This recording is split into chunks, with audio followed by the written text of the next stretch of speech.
Hello everyone, it's the Afro Adventure here with one last, very final video for this year of 2015, and that is my top 10 favorite albums released this year. This is, of course, in no way saying that these are the top 10 best releases in my opinion. These are just the ones that I found a lot of pleasure listening to over this past year, and, you know, I just want to share these with you. It's going to be going from 10 to 1, of course, so without further ado, let's get this started. Number 10. American Beauty, American Psycho by Fall Out Boy. Being my girlfriend's favorite band, I've been quite exposed to Fall Out Boy this year, and it's safe to say that American Beauty, American Psycho was a rather enjoyable record. Like a lot of the albums on this list, it's quite different from what they've been doing. Certainly not as heavy as their earlier works, and perhaps levelly experimental with, say, rock and roll. Fall Out Boy is doing what a lot of rock bands these days are doing, and adding a bit more of an electronic feel to their sound, as well as incorporating samples, much like hip-hop artists. Number 9. Panda Bear Meets the Grim Reaper by Panda Bear. This album by founding member of the band Animal Collective, Panda Bear, was quite a trip. To be honest, it starts out a little slow, but gradually becomes better and better as the record goes on. It has that typical style you'd expect from something that mixes electronica with psychedelia, but the album itself is incredibly deep and takes you to places you wouldn't expect to go, especially when viewing the music videos that go along with it. Number 8. Currents by Tame Impala. Australian band Tame Impala is much more known for their psychedelic rock and pop from their first two albums, Inner Speaker, and my personal favorite of theirs, Lonerism, which adapted much more of a psychedelic pop feel as opposed to the more progressive Pink Floydian Inner Speaker. However, with this particular record, later Kevin Parker gives it more of an electronica/dance feeling. It's actually a really good project, but don't go into it trying to compare it to the likes of Lonerism or whatever. It's something new from Kevin Parker, and it makes a great album to get up and dance to. Number 7. Cherry Bomb by Tyler, the Creator. For a great deal of people, they either loved this album or detested this album, kind of like the whole situation with Yeezus. It's really a two-way street. As for me, it took a good while for this album to really grow on me. First listen, I didn't like it. About 10 or so more, I loved it. Some tracks are kind of hit and miss, such as the title track, which is heavily influenced by groups like Death Grips, but this album really showed Tyler's growth as an artist, from Goblin to Wolf to this, incorporating jazz, R&B, and soul, etc. Not to mention he managed to get rid of all the Odd Future bandwagoners. Number 6. I Love You Honey Bear by Josh Tillman, aka Father John Misty. This album is a recent listen, but I really enjoy this record. It's beautiful, it's sad, it's sarcastic, it's ironic, it's all these things and more.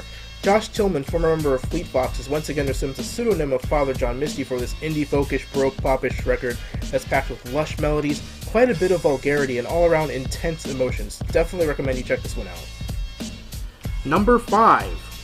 Sound and Color by Alabama Shakes. I've been listening to this album pretty much since it came out. It actually got me more into southern rock, something I hadn't even really touched until listening to this. Brittany Howard's vocals are just beyond incredible, not to mention powerful. Such a great group that had to actually go and get their first release, Boys and Girls. But yes, this album is filled with that deep south soulful goodness that you look for in a record like this. Number 4. Tetsuo and Youth by Lupe Fiasco. Before Kendrick's release, this was the album that everyone said would take the top spot in hip-hop albums this year, including myself. Tetsuo and Youth is Lupe simply going all out, especially on the track Mural. It's a very retrospective look on Lupe's life, how he came up, the things he did growing up, and so on. It's quite a concept album and really showed that Lupe Fiasco still had it. Number 3. Uptown Special by Mark Ronson. I'm a sucker for that classic 70s, 80s feel music, and this record was no exception. Mark Ronson pulled a lot of stops with this album, throwing in the likes of Mystical, Kevin Parker from the aforementioned Tame Impala, Stevie Wonder, and of course, Bruno Mars. It really just lets all of its influences hang out, such as Michael Jackson, Prince, Chic, James Brown, and etc. Really tight record. Number 2. I Don't Like Shit, I Don't Go Outside by Earl Sweatshirt. If Tyler's album was about being positive, then Earl's was about the exact opposite, being negative. This record, just like Cherry Bomb, took me quite a few listens to really get into, and I realized something one day. This album is actually an album you really have to be in the mood to truly understand. The album is sad, dark, brooding, and melancholy. If you're in a good mood, you're not going to like it, but if you're upset or sad, the album is easy to empathize with, and then you truly understand what Earl is trying to say. Perhaps not as fun to listen to as his previous album, Doris, but without a doubt a much more introspective album about Earl's life and where his head is at. And now for the honorable mention, some albums that I really enjoyed this year but didn't quite make it on my list. The Pale Emperor by Marilyn Manson.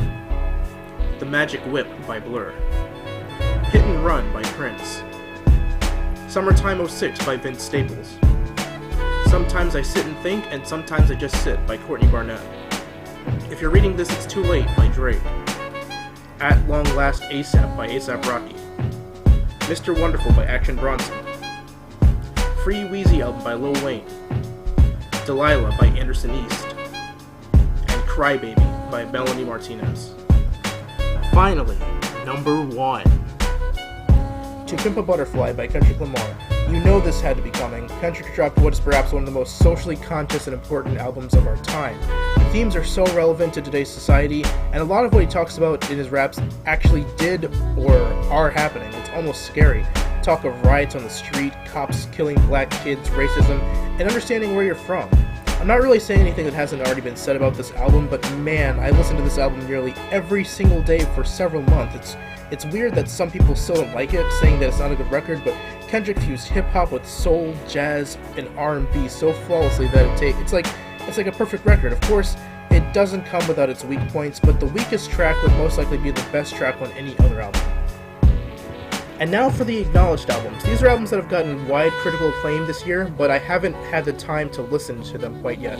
The first is Volkira by Bjork, Beauty Behind the Madness by The Weeknd, In Color by Jamie XX, Before the Money by Joey Badass, Compton by Dr. Dre, The Powers That Be by Death Grips, The Epic by Kamasi Washington, Surf by Donnie Trumpet and the Social Experiment, 25 by Adele, The Documentary 2 and The Documentary 2.5 by The Game, 90059 by J-Rock, Good AM by Mac Miller, Every Hero Needs a Villain by Czarface, and The Incredible True Story by Logic. Thank you all so much for watching, and thank you all for another great year of Afro Avenger music reviews. If you want to request any reviews in the future, you can check out the comments down below, or you can check my Facebook or my Twitter. The links are in the description. Make sure you like, subscribe, as well as share. I want to grow this page and everything. So again, thank you all so much for watching, and have a happy new year.